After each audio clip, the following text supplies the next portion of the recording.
Brazil সমর্থকেরা যদি ভাবেন জাপানকে সহজেই হারিয়ে দেবে সেলেসাওরা, তাহলে হয়তো তারা একটা বড় ভুল করছেন। কারণ এই জাপান সেই জাপান নয় যারা শুধু অংশ নিতে বিশ্বকাপে আসে। গত কয়েক বছরে ইউরোপের একের পর এক শক্তিশালী দলকে হারিয়ে নিজেদের পরিচয় বদলে ফেলেছে তারা। তাহলে প্রশ্ন হলো, ব্রাজিল কি সত্যিই নিরাপদ?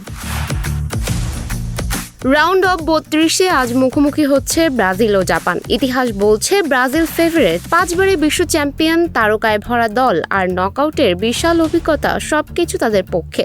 কিন্তু জাপানের সবচেয়ে বড় শক্তি কোনো একক তারকা নয়, বরং তাদের দলগত ফুটবল। 90 মিনিট ধরে একই গতিতে প্রেসিং, দ্রুত কাউন্টার অ্যাটাক এবং অসাধারণ শৃঙ্খলা, এই 3 অস্ত্র দিয়েই তারা বড় বড় দলকে সমস্যায় ফেলেছে।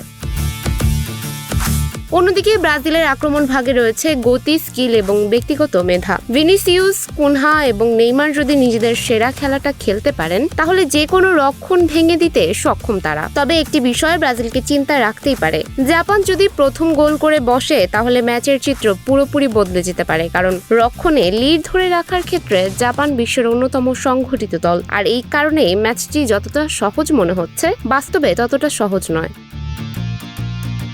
তাহলে কি হবে আজ? ব্রাজিল কি নিজেদের অভিজ্ঞতা দিয়ে এশিয়ার পরাশক্তিকে থামাবে, নাকি আবারও বিশ্বকাপে নতুন ইতিহাস লিখবে জাপান?